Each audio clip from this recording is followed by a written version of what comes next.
Hi, welcome back to The Saving Secret, where I help you become more intentional with your money. In today's video, I'm going to be talking about where to store your emergency fund. Conventional wisdom might have you think the best place to store it is in a traditional savings account or even a high-yield savings account. But today, I'm going to be talking about why those accounts are trash. Since I don't use a savings account, I'll share where I save my money and keep my emergency fund so I have access when I need it. Stay tuned. For those of you who are new to my channel, I've done a lot of different videos about different high-yield savings accounts. There's so many different savings accounts that keep popping up that it can be daunting to find the best one. Every month, it looks like there's a new bank that is better than the next. This can make finding which savings account is the best almost impossible. I've done lots of different videos trying to sort through a list of savings account to find a hidden gem or some magic account that's going to make saving so much better. And to be honest with you, many of these banks, there's really nothing special about each of them. The fact is the federal government has so much control over what interest rates are that banks are really not that different. My research of all these different accounts has really led me down to the fact that you can either put your trust in the federal government that they're going to raise interest rates, or you can take the approach where you can have more control over the options that yield higher rates of return. But let me be clear, I'm a huge fan of having access to available cash to cover your expenses, and I'm very bullish on making sure you take care of your debt that you have, and really before you start saving and investing. So if you have credit card debt or other large debts, you need to make sure you take care of that first.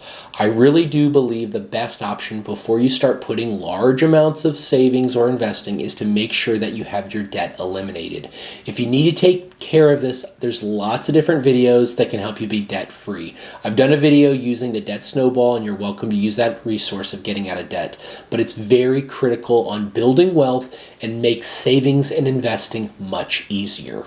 If you've eliminated debt and you're working towards building up an emergency fund, this is really important to make sure that you ask yourself, where do you put your money? But like I mentioned in the beginning of the video, conventional wisdom might say high-yield savings accounts, and this is what I did for a number of years. Most of these high-yield savings accounts are fluctuating at about 0.5% right now. And if you've maintained $10,000 for the entire year in your savings account, you would only have just over $50. Now, one of the redeeming qualities of the high-yield savings account is you put your money is FDIC insured, which gives people a sense of comfort knowing that their money is not going to lose anything. But there's a cost associated with having FDIC coverage, which means you're going to have lower rates of return than other financial products that are out in the market today. Again, a savings account is a place to store your money. I'm no longer using one, but it's an option to store your emergency fund if you need it. The most important thing that you can do is be sure to smash that like button to help my channel continue to grow and help people be more intentional with their money. Another option that you might seem pretty obvious to store your money is in a basic checking account, or if many of these accounts are popping up, a cash management account. Some of these accounts will have the same sort of interest that you can collect, or maybe similar to what you can find in a high-yield savings account, but checking accounts will have more flexibility than savings accounts by removing saving transfer limits, usually 6 per monthly cycle. Overall, a high-yield checking account or cash man account is essentially the same thing as a high-yield savings account. But having your money just sitting in a checking account or cash management account is definitely an option if you want to be able to see your cash and have it handy with no risk.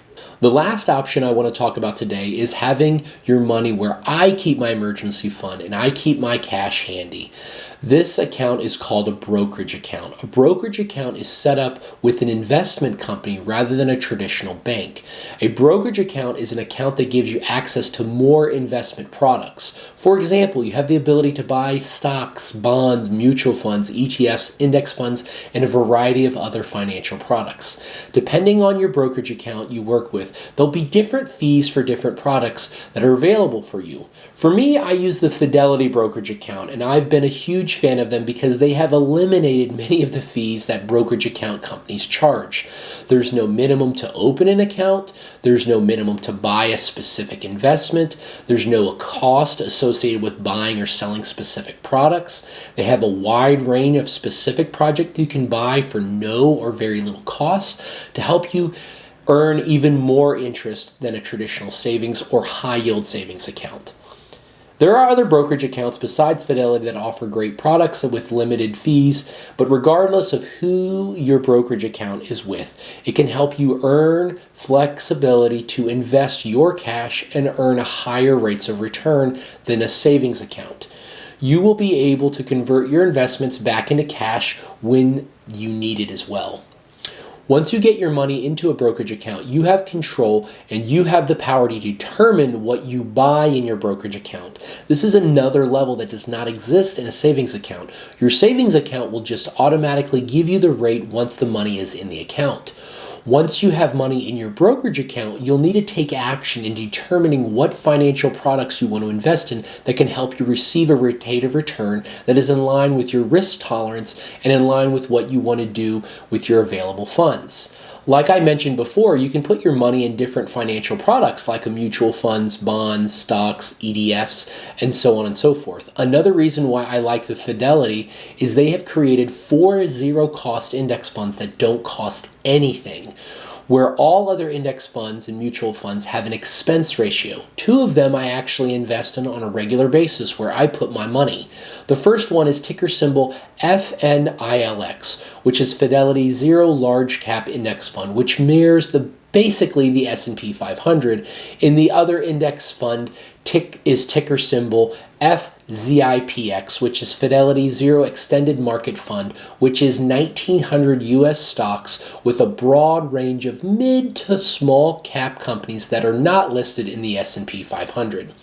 Now, these financial products don't have a cost associated with them, but they do offer a level of risk. So with all risk, there's a potential increases and decreases. Each investor is going to determine the level of risk tolerance. There's no one size fits all for any particular investor, but for myself, I feel like it's a great opportunity to take advantage of the market gains that we're seeing and capitalize by consistently buying into these 2 index funds. Now, if you're interested, I've done a whole nother video that breaks down these 4 zero-cost index funds, and you're welcome to check that out.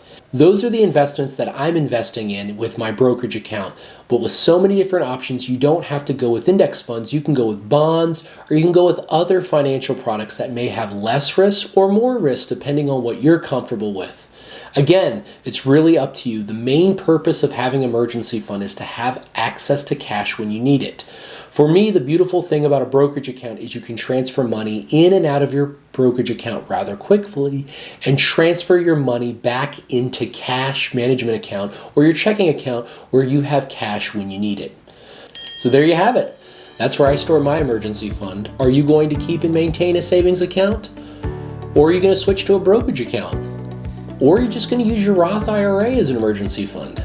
Please let me know what your thoughts are in the comment section below.